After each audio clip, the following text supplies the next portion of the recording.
Once Ben and Marcy... That's a new... We haven't called her Marcy yet. We have not called her Marcy yet. When police walked in... Don't say it. I know. But as police... Look at me. And Kath... Okay, wait. Yes. I looked over. Should I do one of these? I'm not going to look at you now. And Kath... Yes. I'm looking at you. Hang on. Okay. Talk. Oh, okay. Ready? Yep. Okay. Say okay again. So, I know. exactly. You went too far. Too far. I'm like, going on or whatever.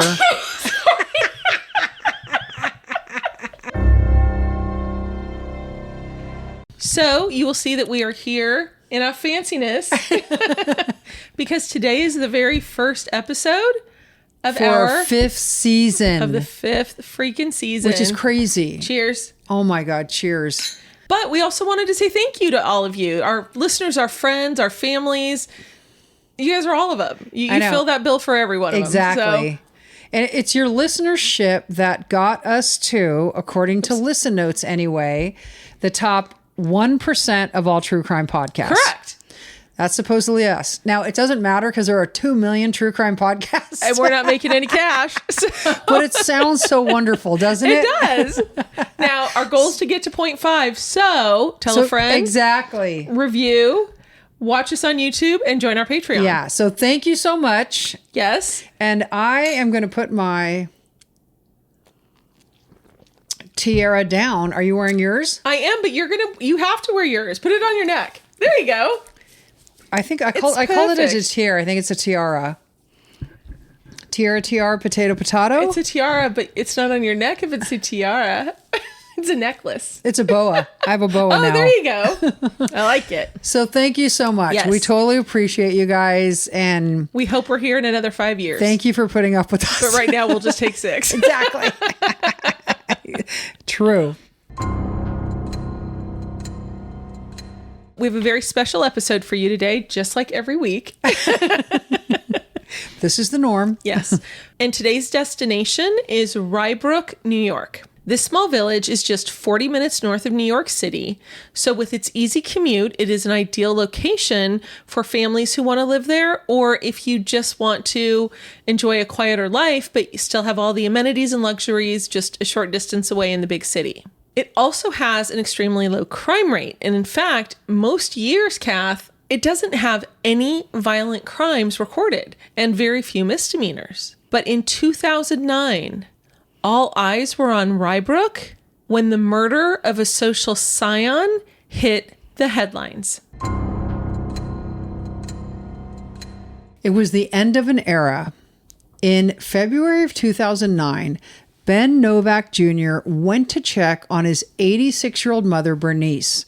And Bernice lived in Fort Lauderdale, Florida, which is where Ben Jr. lived.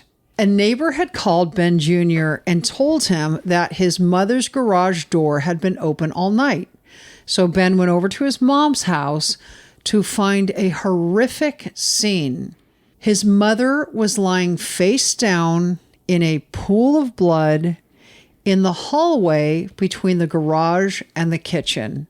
Bernice and Ben's father, Ben Sr., were the epitome of the social scene in Miami in the 1950s through the 1970s.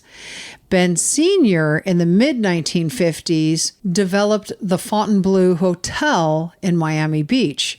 And this was inspired by a French palace. So as you can imagine, the architecture and design was incredibly grand. And this is the kind of place where visiting dignitaries and presidents and politicians, and then because of that, actors and actresses would stay. It was sort of the fancy place to be, and it was absolutely unparalleled in its grandeur. It was one of the favorite hotspots of the Rat Pack.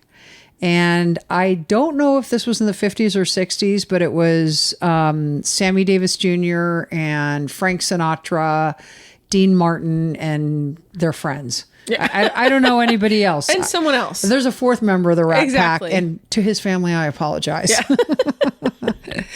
But all good things must come to an end. And in the mid-1970s, Ben Sr. had to sell the Fontainebleau because he declared bankruptcy. And then he and Bernice actually got divorced. Now, despite this fall from grace, Bernice carried herself and was treated as one of the social matrons of Miami. She was always dressed to the nines. She wasn't seen without makeup, and she was very much aware and lived her social status. And actually, the reason that they lived in Fort Lauderdale as opposed to Miami is that after they lost the Fontainebleau, they refused to drive by it or hear anything about it. And so they uprooted themselves and moved to Fort Lauderdale. You know, and Bernice's home in Fort Lauderdale was just under 4,000 square feet, and she was living by herself as an 86-year-old. It was referred to as a retirement community, and it was no retirement community. I mean, I think a lot of the people there were retired, but, you know, when I think of retirement communities, you're not living in an almost 4,000 square foot house. And I believe it was like 3.5 acres of land. And oh, wow. I mean, it was beautiful and clearly of somebody of her social status. Right. And so Ben Jr. called the police. And of course, when they arrived at Bernice's home, he told them that a week prior, she had fallen outside of a bank and wasn't quite the same. The fall had taken its toll on her, and she hadn't quite recovered. Ben Jr. was an only child, and he kind of grew up as a prince of the Fontainebleau. With all the good and the bad that came with it. Exactly, as you can imagine. And as a young man, seeing his father lose everything to bankruptcy and losing the beautiful Fontainebleau was extremely traumatic. It was it very much imprinted on his mind the reality that nothing that we have is guaranteed, and made him understand that he had to work very hard to succeed, and he did. And you know what's interesting about that to me, Kath, is that you hear a lot of second generations of wealthy families. Those are the kids who don't do anything. They don't do as well as their parents. And he definitely was not going to let that be him. Exactly. He for sure broke the mold. So when he was just 22 years old, Ben Jr. started a company called Convention Concepts Unlimited, and he would oversee, essentially host and put on extremely large conventions for corporations all over the world. So in just over 10 years, by 2009, his company had grossed $50 million in business. That's amazing. Yeah. And that's a hard business. Oh, I couldn't imagine. I couldn't do it. I could not imagine doing that. All the problems, all the complaints, all the perfection and having to put the booths where and this. Oh my God. But anyway, yes, it's a hard business and it's a competitive business. And he did well. Yes, but he aimed high. Right. Like he wanted larger corporations being his clients. Anyway, grossing $50 million when he was just like in his mid-30s. Right. Incredible. But he was also known for his hard work. However, like many people who work hard, he was also known to be difficult to work with. And I think a lot of people assumed that this came as a result of him being the Prince of Fontainebleau, because my understanding is that he was kind of given no reins as he was a little child growing up in the hotel and could order anybody around. They had to do his bidding. Wow. And you should not have a child that age doing that. Yeah, no. If your kid's like that, bring him to me. I'm going to crack him around. Yeah. As hard as he was known to work, his friends would tell you he also played hard. And one of his favorite pastimes was going to strip clubs. Turns out that's where he would meet the woman that he would fall madly in love with. Her name was Narcissa Valise, and she went by Narcy. In 1991, now 35-year-old Ben married 36-year-old Narcy, and along with gaining a wife, he gained a 10-year-old stepdaughter named May. And as Kath said, by all accounts, they were madly in love. Absolutely. And as they were married, as the years turned into decades and whatnot, I know. I think that's what's Tea for flinching. Oh my God, you just gave me a Charlie. Oh, It's the knuckle. I'm totally going to have a bruise there. Good luck explaining that to your husband. A little violence never hurt anyone. Says the true crime podcaster. My finger. Oh, I'm so sorry to hear that. You hurt your finger of violence, the violent finger. That you started. I didn't start anything, but Who touched first? Hold on. I'm going to fix this. There we go. There we go. Now you're pretty. Okay. Where were we? Kath, what's the likelihood of a woman working in a strip club finding a millionaire, falling in love with him, and actually marrying him? I think we'd have about as much luck as winning a lottery. I know, honestly. It's like that Julia Roberts, Richard Gere movie that's kind of controversial. Because Pretty Woman. There you go. Yeah. Because it glorifies everything bad about paid sex. Yeah. But yeah. It gives you something to aspire to. Maybe. Once Ben and Narcy were married, they started working together. And then as May got older, she started working in the business as well. As the company grew, and of course they were bringing in millions of dollars every year, understandably, Ben and Narcy started really taking advantage of that. They really enjoying their lifestyle. Exactly. They had a huge home in Fort Lauderdale. They drove luxury cars. They took amazing vacations. Narcy liked jewelry, which Exactly. I can totally, relate to that. I love jewelry. And I can relate more to Ben because his indulgence was Batman. And I'm kidding about the relating part. It was something that happened when he was young. He just had always loved Batman. So once he had the money, he started buying everything.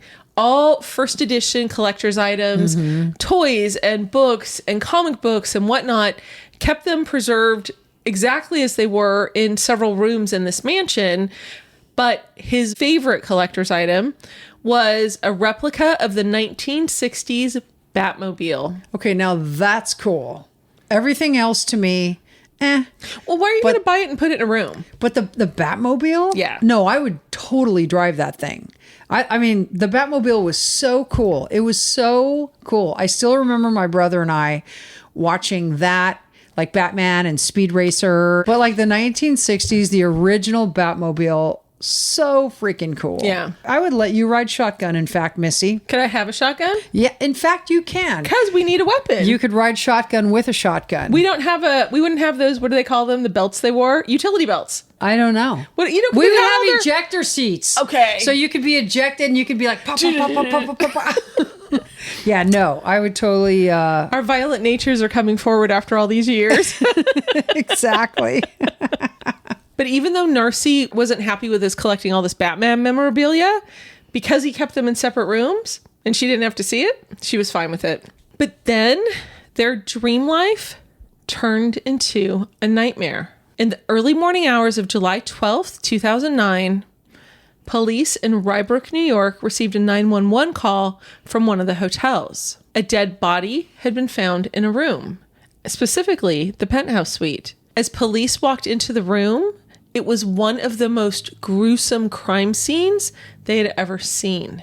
A man was face down on the ground with duct tape around his mouth, and he'd essentially been hogtied. His hands were duct taped behind his back, and his legs were duct taped right at his knee. And there was blood everywhere. It was on the walls, the pillows, the bedding, the carpeting.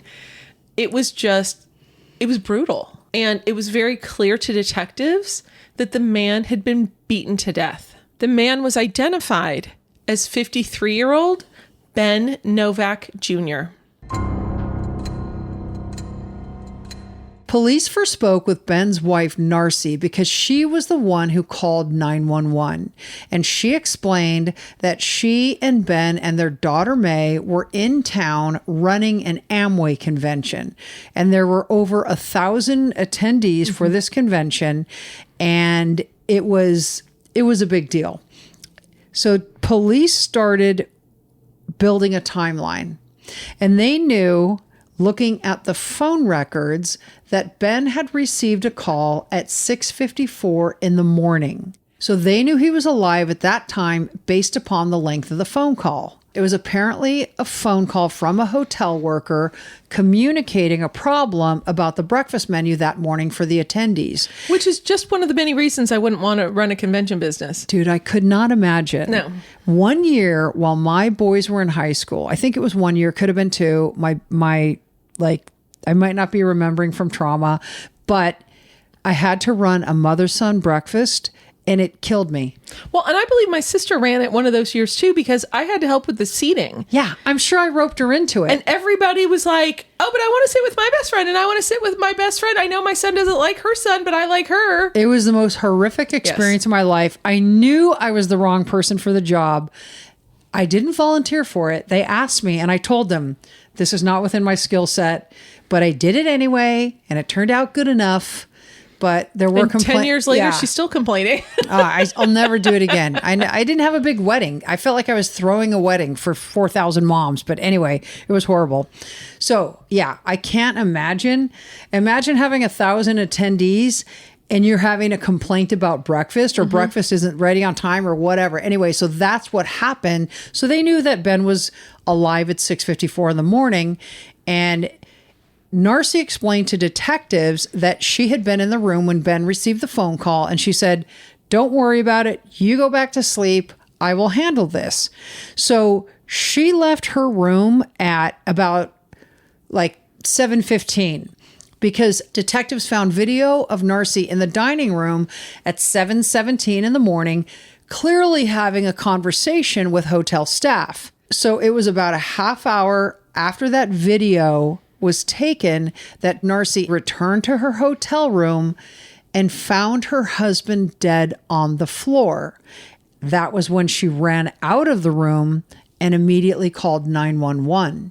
Because there were no signs of a struggle on the bed, detectives believed that Ben was asleep when he was attacked, and he was hit multiple times in the head. And because of how tightly the duct tape was wrapped, detectives believed that there was more than one killer. It was also noted that neither of the doors that led to the penthouse suite had been forced open in any way. It was clear that this person had simply strolled into the penthouse. So police had to look at the card key to see if anyone had used it other than Narcy to get into the room. And what they found was that between midnight and 7:45 in the morning, there was no card key usage. And they knew that 7:45, the card key was swiped by Narcy when she came back into the bedroom after handling the matter that, the breakfast kerfuffle. And because of the way Ben was positioned and tied up, it was very obvious to detectives that he did not get up at any point and let anyone in. So they were wondering, how did the killer gain access to Ben's room? When they were interviewing Narcy, she was, of course, crying and upset. And she told them she couldn't remember if she heard the door latch behind her when she left to go take care of the breakfast problem, but that she believed the door had completely closed. And of course, Kath, as you can imagine, she became totally distraught at the idea that a killer could have come in behind her, that she was somehow responsible for her husband's murder because she didn't shut the door all the way. Detectives knew they had to act fast because Ben's body was found on Sunday morning, and Sunday was the day that the convention ended, and they knew that the attendees would be adiosing the heck out of Dodge. So they basically fanned out and interviewed as many people that would speak with them simply to find out if anything unusual happened during the convention that was noticed. And really, honestly, they came up with nothing in particular. Once the convention was over, detectives headed to Florida because they knew that they needed to get additional information about the family. And Kathy, what they found out was that this was not the happy family that they pretended to be. Ben was super close to his mom, Bernice, and talked to her almost every day. And she was actually one of the officers of the company. She was listed as the secretary on the incorporation papers. I'm guessing she didn't have a day-to-day role, but they were close enough that he wanted her to take part in that too. And the biggest problem is that Bernice and Narcy did not get along, which is understandable. And we had talked about this a little bit before we started recording. Bernice, even though she'd pulled herself up by her bootstraps before she married into a wealthy family, the fact is that she was this grande dame. Oh, yeah. And she had a reputation to maintain. And to have her only child marry a woman that he met in a strip club. Right. I'm sure that just did not sit well with her. And of course, she doesn't blame her wonderful, perfect little baby boy. Petunia doesn't do anything wrong. Exactly. And was probably most worried about what her friends would think, right? What the gossips would think, and what her larger social circle would think. I mean, that back in that era, what everyone thought of you was more important than anything else. Oh, totally. Especially if you had that kind of money and status. Yeah. Lots of false pride. Right. And then, of course, there was May, who was Narcy's daughter from a prior relationship, who was 10 years old when Narcy and Ben got married. When May was growing up, she typically didn't live with Narcy and Ben. She was kind of farmed out to relatives and friends and close friends of Narcy's. And it wasn't really explained why she wasn't, but that was interesting to me because everything that I read, all of Ben's friends had said that he and May had a very close relationship. She looked up to Ben as a father figure, and they were both very fond of each other. Really, the biggest problem was the relationship between Bernice and Narcy, but this was not an issue at the time of Ben's murder because, as we had said, Bernice had already passed away. Then, out of the blue, 10 days after Ben's murder, an anonymous letter written in Spanish was received by the police that blew the entire case wide open. And translated from Spanish, it read, "This crime, without a doubt, was committed by the wife of Mr. Novack and her brother." Narcy's brother, Cristobal Veliz, who we will be referring to as Chris, was a bus driver in Pennsylvania. So when the detectives from New York went to Chris's apartment, he invited them in, sat them at the kitchen table, and they started having a conversation. At some point, Chris gets up to go to the bathroom. Probably, I'm guessing. Switch loads of laundry. Something. Pay the meter. Right. So he's gone for a few minutes, and the detectives are looking at these pieces of paper that are on the kitchen table in plain view. What they are receipts from Western Union. They're receipts for wire transfers. And of course, the detectives start reading them, and then they start making notes on the name. So one name was Alejandro Garcia, and the wire was to Miami 1 month after the murder of Ben.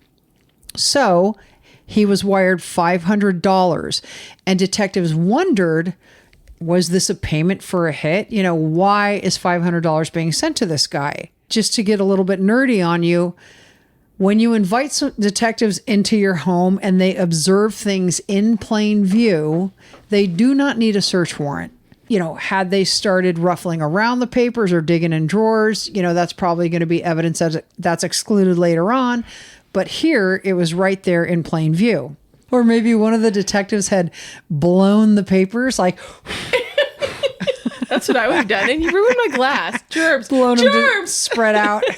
Germs? You don't like germs? Yeah. For those of you listening, I just licked the rim of Kathy's glass. Anyway, so what they do is they notice this name, Alejandro Garcia, and they look him up, and they find out that he has a criminal record in Florida. Looking at his mug shots, they also realize Garcia had only one eye. This is important because now they can go back to the surveillance footage that was taken at the hotel during the convention and look for this very distinct individual. And when they did, they hit pay dirt. They found an image on the video where Ben is walking past the camera and Garcia is not far behind.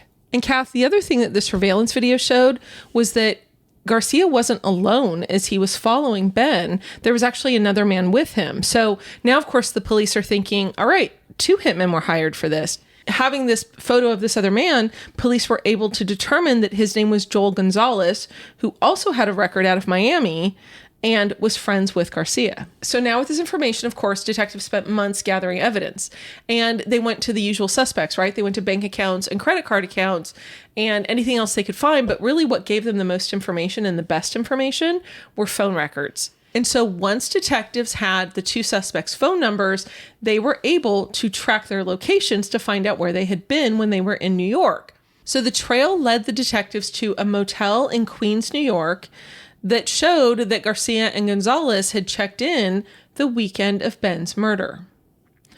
With all this investigation, 4 months after Ben's murder, detectives brought Alejandro Garcia in for questioning. And so Garcia, of course, denied everything. The detectives were like, have you ever been to New York? No. Have you ever stayed in a motel in Queens? No. No. Have you ever killed anybody? No. And after a while, Garcia was like, all right, I'm tired of your questions. And again, I'm paraphrasing. I just want a lawyer. Leave me alone.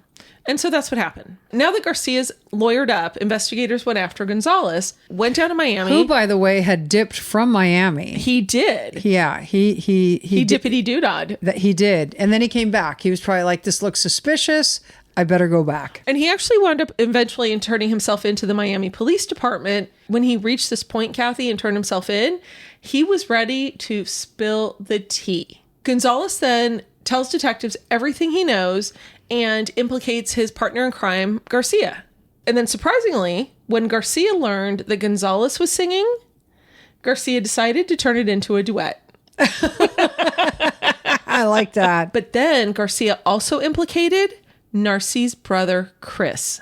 According to Garcia, Narci is the one who opened the bedroom door and led them to her sleeping husband.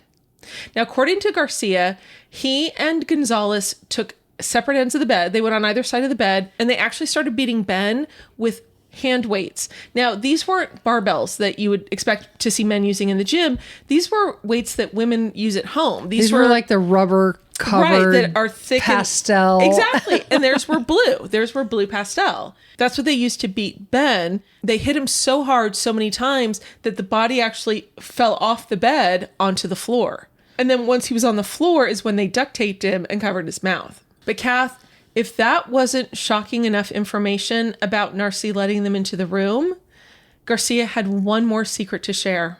Narci wasn't just in the room with them. She was the one telling them what to do to kill her husband. But the brutality was not over yet. Garcia said that once the 3 of them, Narci, Gonzalez, and Garcia, left the room, Narci handed Garcia a utility knife and told him to go back into the room and cut out Ben's eyes, which he did. Finally, in July of 2010, this is 1 year after Ben's gruesome murder, Narci and her brother Chris were arrested for their participation in it. However, the 2 of them were charged with not 1, but 2 murders. So as we said at the beginning of the podcast, 3 months before Ben's murder, his mother Bernice died from a fall. Well, as it turned out, a journalist named Julie Brown, who reported for the Miami Herald, and this is not to be confused with the Julie Brown who did the music video Prom Queen's Got a Gun. No, Homecoming Queen has a gun. Homecoming Queen's got a gun. And if you guys haven't seen it, you got to go to YouTube. It is classic 80s. Classic. Yes. It's so classic. Anyway, so not that Julie Brown, but journalist Julie Brown from the Miami Herald started doing research once Ben was murdered. When Julie Brown typed Ben's name into a search database, one of the first things that popped up was his mother Bernice's obituary. She did not realize that his mother had died. And so she, like any good journalist, decided to dig deeper into Bernice's death. And according to her July 18, 2009 article in the Miami Herald, the police report gave details of the condition of the home on the day that Bernice was found. According to the police report, there was quite a blood trail from Bernice's fall, and it started in the bathroom, went into the living room and into the kitchen, and there was more blood visible at the kitchen sink. Then the trail continued into the laundry room, and it was smeared throughout the walls and on the floor as Bernice was clearly walking. The trail led to the garage where her car was, and more blood was inside the vehicle. So there was no evidence of anything being disturbed or ransacked, and her jewelry was found where one's jewelry would be found. Her purse was found, and there was no money taken from it. Correct. Nothing unusual. So to this journalist, Julie, she thought it was rather coincidental that Bernice died only 3 months from her son. And so she decided that she was going to ask the medical examiner's office for a report, do a public records request. Well, what she was told from the medical examiner's office was that the police were still investigating and she was not allowed to have a copy of the report. So she's like, that's strange. So she goes to the police department and they're like, no, we never told the medical examiner that. So now she's wondering, is there some kind of conspiracy? What's going on? Well, eventually she got the medical examiner of Broward County to release the report, which said that Bernice died from consecutive falls. And she suffered extensive head injuries leading to her death. Basically, the medical examiner opined that she experienced dizziness and confusion and fell several times before she died.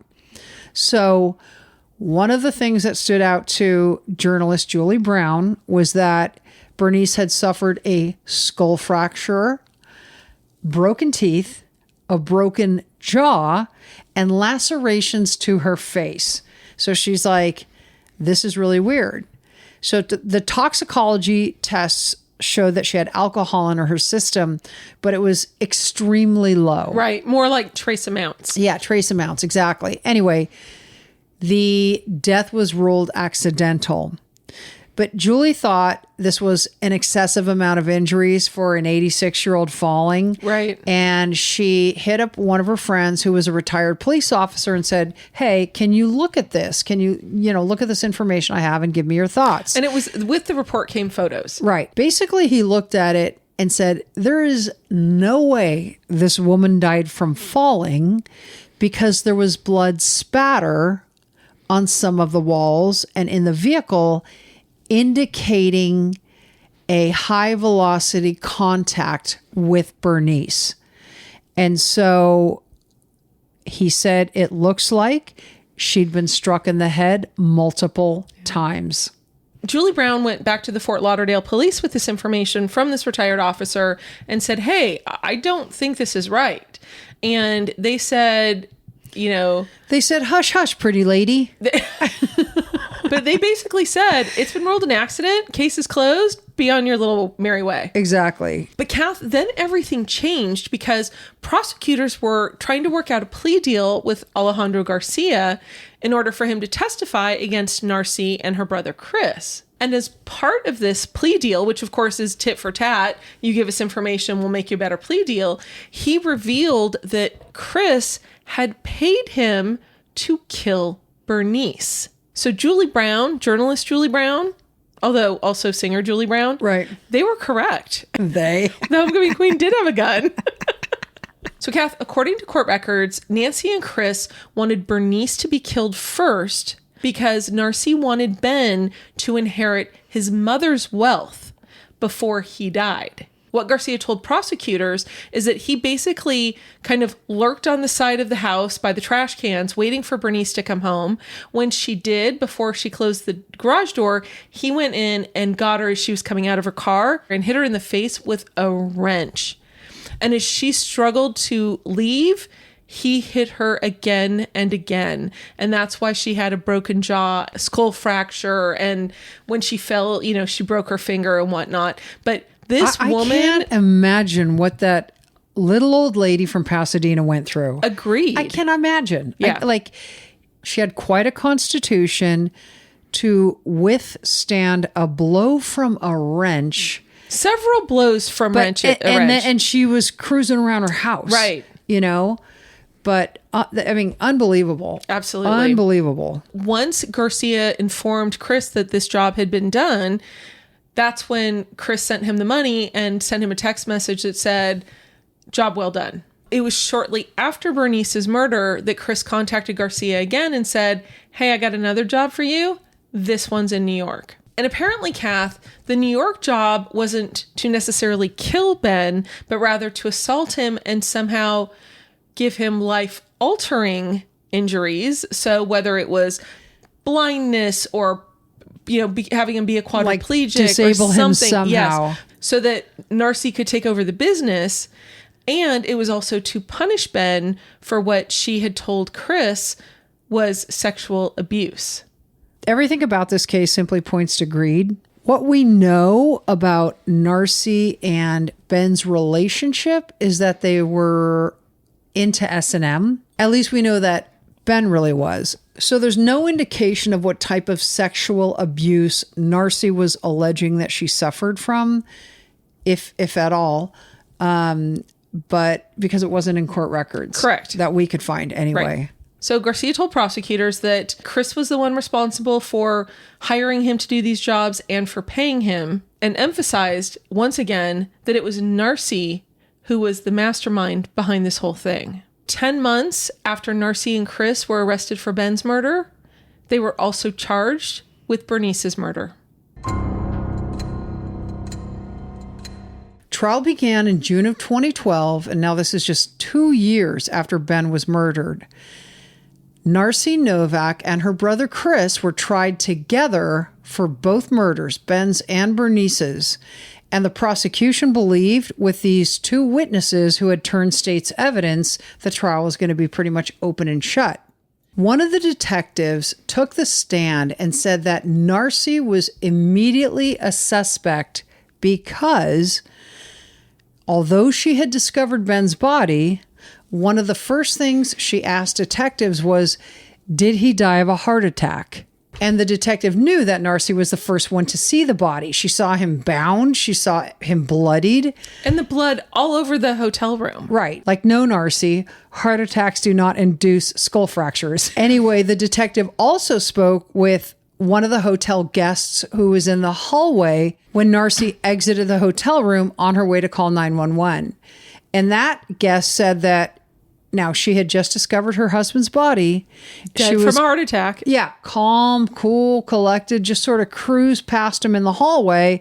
Didn't look scared or upset. One thing I thought was very interesting was that Narcy told detectives that Ben was into bondage. And so whether she was implying that someone had come in and they had some type of sexual encounter and he was killed. Trussed him up. Yeah, I don't know. But the detective asked her, like, don't you think it's odd that he died in a position that you two had shared together? And that she said was one of his favorite sexual positions. Exactly. And Narcy simply said, when I left the room, he was not tied up. Right. And Narcy insisted in her initial interview and subsequent conversations with detectives that she did not have any idea what happened to her husband. She had nothing to do with it. She and Ben loved each other very much. They had been married for over 20 years, and she had absolutely no idea who would want to kill him. And Kath, despite Narcy's assertions to detectives about this warm and cuddly marriage, Ben's friends actually said the exact opposite was true. That while he may have been in love with Narcy when they got married, the fact is that his sexual proclivities had never changed. And so living in Fort Lauderdale, he continued to frequent the seedier sex clubs. But according to these friends, Ben didn't care about cheating. To him, if Narcy was upset, that was her deal. And according to the prosecutors, Narcy was about to be replaced because a couple of years prior to his death, Ben had met a woman whose name was Rebecca. She was a nude dancer at one of the clubs that he liked to frequent. And much like Narcy, it was a Pretty Woman kind of moment, right?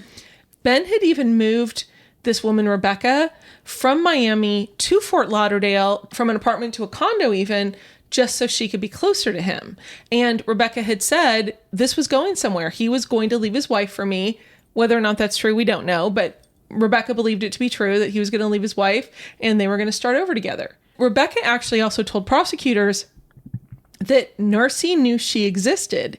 And the reason she knew is that Narcy would call her screaming at her that was her husband, and that if Narcy couldn't have him, no one could. Now, of course, the focus of the defense was on the credibility of Alejandro Garcia and Joel Gonzalez, the actual and admitted killers, that they had just made a deal with the prosecution, so they weren't telling the truth. And then the defense dropped a bombshell.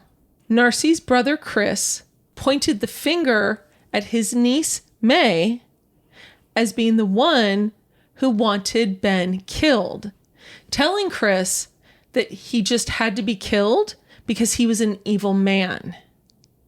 Now, that would have worked better had Alejandro not gotten on the stand and testified that in addition to Chris hiring to kill Bernice and Ben, May was the next person on the hit list. So that theory went nowhere. And at this point, May is 33 years old. Right. Narcy's motive for killing Ben and Bernice was just a cliche. It was about the money. It was because when Narcy and Ben had gotten married, they signed a prenup. And Narcy had agreed that if they got divorced, she would only get $65,000. Not per month, not even per year. Just a one-time payment of $65,000. And again, that's why she wanted Bernice to die first, so that Ben would inherit her estate, and then Narcy would inherit Ben's. I think we need to insert a public service message here. All you people out there who want to do a hardcore prenup, think again. Be a little bit more generous. Maybe have some wiggle room. And Kath, it also came out at trial that the author of that anonymous letter who first told police that it was Narcy and Chris responsible was actually written by one of their sisters. Wow. I know. So after a 9-week trial, Narcy Bernice Novack and Chris Bernice were both found guilty of first-degree murder and 13 additional crimes, some of which were federal. So in November of 2012, they were sentenced to...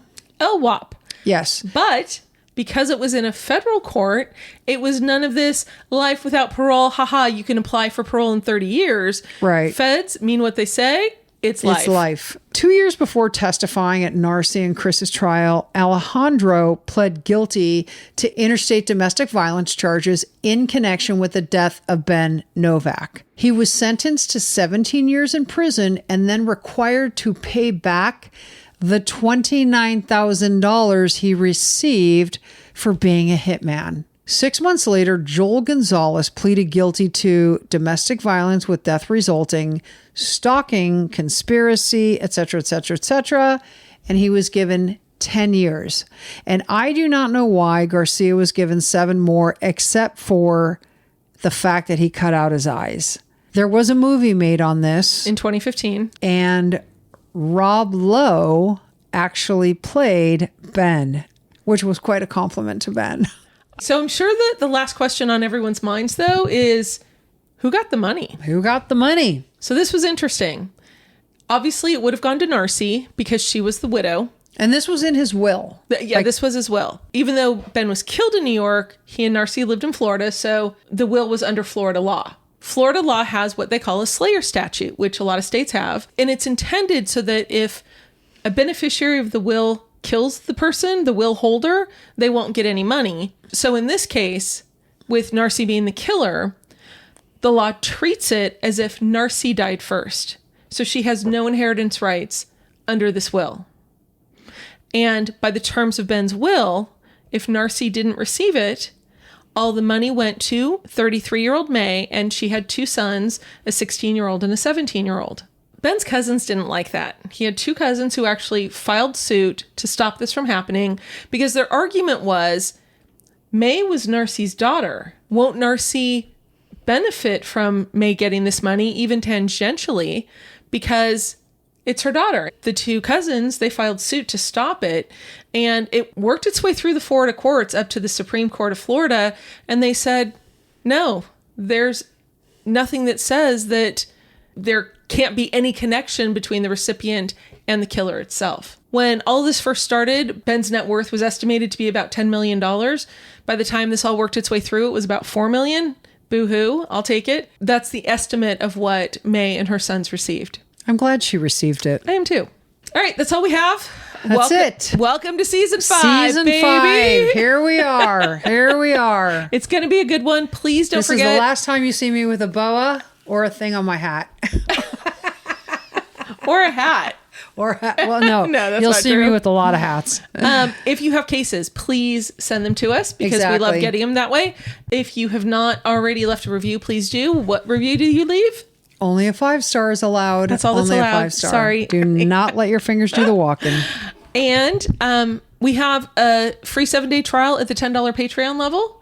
So give us a try. We hope you stick around. But if you don't, you still have 7 days to listen to all the funny goodness that comes along with it, including bloopers and little videos that we do. Exactly. So, Thanks for listening. thanks.